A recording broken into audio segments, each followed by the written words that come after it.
সবাইকে শুভ দুপুরের শুভেচ্ছা অভিনন্দন। আমি বিশ্বম্বর মণ্ডল, জিডিআরআই প্রকল্পের কর্মী।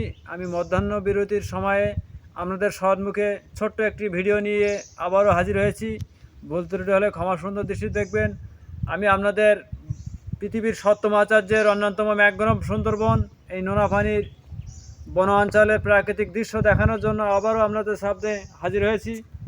আপনারা দেখতে পাচ্ছেন দক্ষিণ বেতকাশীর একটা সুনামধন্য গ্রাম বিনাপানি। এই স্কুলের বাচ্চাদের সার্ভে করতে এসে কাজের ফাঁকে আপনাদের একটু বিনোদন দেওয়ার জন্য আমি বিশ্বমান মণ্ডল মধ্যাহ্ন বিরতির সময় আপনাদেরকে বিনোদনের জন্য আবারও হাজির হয়েছি। আপনারা দেখতে পাচ্ছেন এই সপ্তম আচার্যের অন্যতম ম্যানগ্রোভ ফরেস্ট সুন্দরবন, যা পৃথিবীর প্রায় হাজার হাজার পর্যটকদের আকৃষ্ট করে থাকে। এই সুন্দরবনের নান্দনিক দৃশ্য অবলোকন করলে আপনাদের মনের সকল দুঃখ যন্ত্রণা সব কিছু ভুলে যেতে পারবেন। সর্বোপরি আপনাদের জ্ঞাতার্থে জানাই, পৃথিবীতে সব জ্ঞান বই পুস্তকের বা স্কুল কলেজ বিশ্ববিদ্যালয়ে গেলে অর্জন করা যায় না। মূলত ভ্রমণের মাধ্যমে 13 প্রকার জ্ঞান অর্জন করা যায়।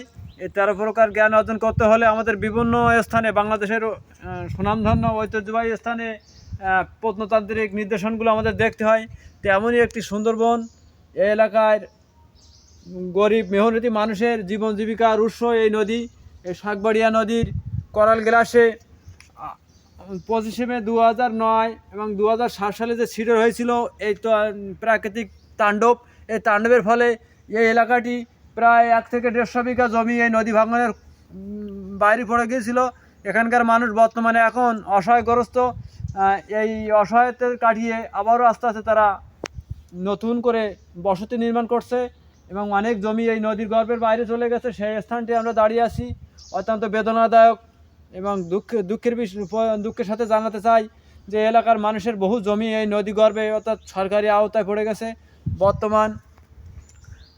বর্তমান বাংলাদেশ সরকার এবং বৈদেশিক সহায়তায় এখান থেকে একটি টেকসই ভেড়িবাঁধ তৈরি হচ্ছে এবং হাজার হাজার প্রাকৃতিক বনের বৃক্ষ নিধন করতে হচ্ছে। এটা আমাদের বসতি স্থাপনের স্বার্থে এবং টেকসই ভেড়িবাঁধের কারণে। এটি অত্যন্ত দুঃখের বিষয়। সর্বোপরি এরপরে রাস্তা সঠিকভাবে এই ভেড়িবাঁধ ওকাবাবাদ নির্মাণের পরে স্থানীয় জনগণ এবং বৈদেশিক সহায়তা আবারও বৃক্ষরোপণ করা হবে, এই প্রত্যাশা আমি সকলের কাছে রাখি এবং মাননীয় প্রধানমন্ত্রী সহ বৈদেশিক সকল সুযোগ সুবিধা যেন এই এলাকার মানুষ পায়। এবং এই এলাকার মানুষ এখন হতদরিদ্র। এখানে গভীর নলকূপের ব্যবস্থা করলে এই এলাকার মানুষের কৃষিতে বৈপ্লবিক পরিবর্তন আনতে পারে।